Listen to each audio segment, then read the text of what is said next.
Nilesh Navkar sir आजचे सत्कारमूर्ती ज्यांच्यासाठी हा कार्यक्रम आयोजित करण्यात आलेला आहे, आदरणीय भेंडे साहेब आणि व्यासपीठावर उपस्थित सर्व मान्यवर.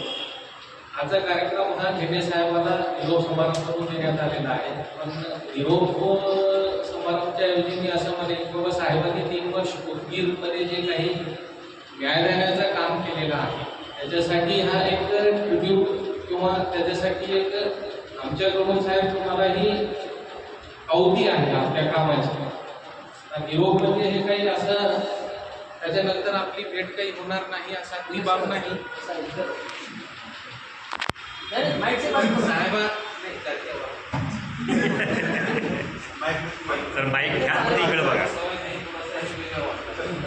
साहेबासमोर काम करणे ॲज अन ॲडव्होकेट म्हणून हे साहेबाला मी 1-2 वेळेस सांगितलं की साहेब तुमच्यासमोर काम करताना आम्हाला पांडे साहेब म्हणून याच्या आधी उदगीरमध्ये साहेब होऊन गेलेले आहेत, त्यांची आठवण नेहमी येते साहेब म्हटलो. कारण पांडे साहेबांचं असं होता त्यांना क्लर्क स्टाफ किंवा स्टेनो पिऊन कुणाचीच गरज नव्हती, साहेब सगळं स्टाफ होते.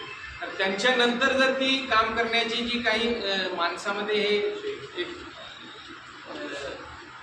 उर्दूमध्ये वर्ड आहे सर त्याला जुस्तजू, मराठीमध्ये त्याला म्हणजे परफेक्ट वर्ड मला आता येत नाही, लक्षात येणार गेलं का.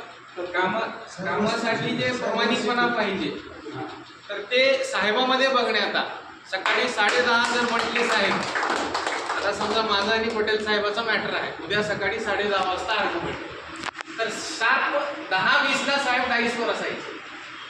आम्ही कधी 10:35ला गेलो किंवा 10:40ला गेलो असते, पण साहेब 10:30 म्हणजे 10:30, मॅटरचं नाव, वकिलाचं नाव, स्टेज. तर सर आम्ही भरपूर म्हणजे आमचे आता जवळजवळ 20 वर्ष वकिली झालेली आहे. नाही जरी म्हटलं तरी कमीत कमी 60 जजेस तर आम्ही बघितले असते मिनिमम.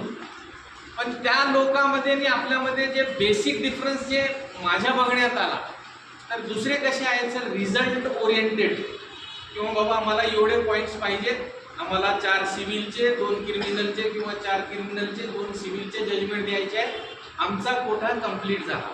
पण आम्ही साहेबाला ज्यावेळेस काम करताना बघितलो कधी कधी 7:30 वाजले, साहेब डाईसवर आहेत, कुणी स्टाफ सोबत असेल किंवा नसेल, पण जे साहेबांनी बाबा आज मला हे काम करायचं आहे म्हणजे करायचं आहे. तर मी साहेबाला 2-3 वेळेस पर्सनली पण सांगितलं की साहेब डाईस हँडलिंग पहिला स्टेशन म्हणून जे साहेबाकडे बघण्यात आला ते म्हणजे अशी माझी वैयक्तिक ही आहे की बाबा साहेबामध्ये पोटेन्शियल भरपूर आहे.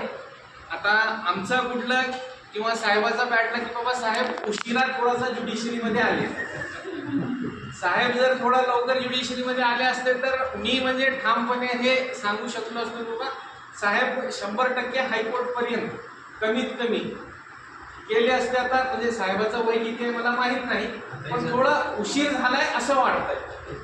कारण कुवर साहेब आणि फटाडे साहेब म्हणून 2 आमच्याकडे होते सर JMFC मधून. फर्स्ट कुवर साहेब साहेबांची जी बॅच आहे ते आवर्जून म्हणजे सांगू इच्छितो.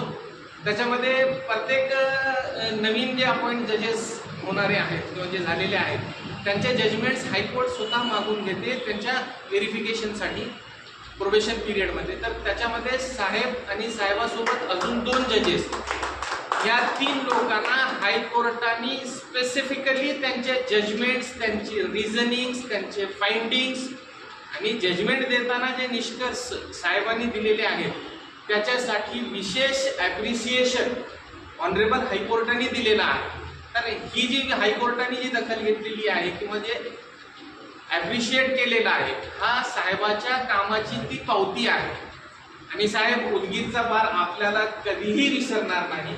And as a staff of Sant Tukaram law college म्हणून सुद्धा सर आम्ही आपल्याला कधीही विसरणार नाही.